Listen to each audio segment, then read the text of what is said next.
The Cynefin framework. It's a Welsh word that is spelled Cynefin and pronounced kun-ev-in, and it has no direct English translation, but it's a sense of environment and connectedness. David Snowden is a Welchman, and this framework respects his perspectives and heritage.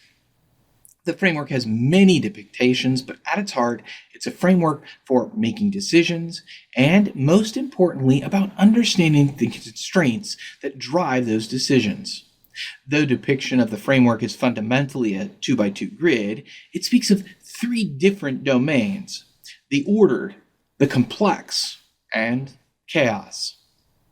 His more recent revisions include a liminal area consisting of Aporia and Confused, formerly known as disorder, which separate the different sections of the grid.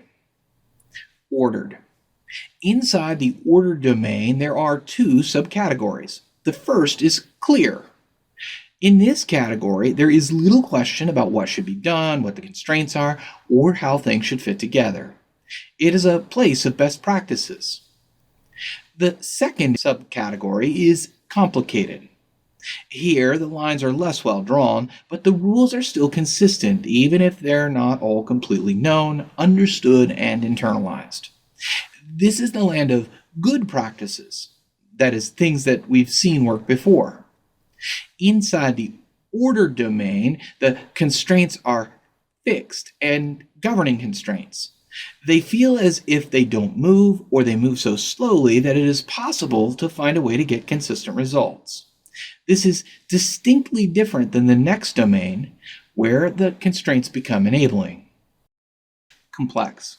Inside of the complex domain, the rules are unknown, and so it's impossible to develop good or best practices. Instead, in the complex domain, the goal is to leverage techniques that have worked in other places and apply them to the challenge to see if they can work. Through trial and error, it is possible to discover more about the complex domain and eventually recognize which constraints don't move so you can lean on them in your testing of ideas. Chaotic.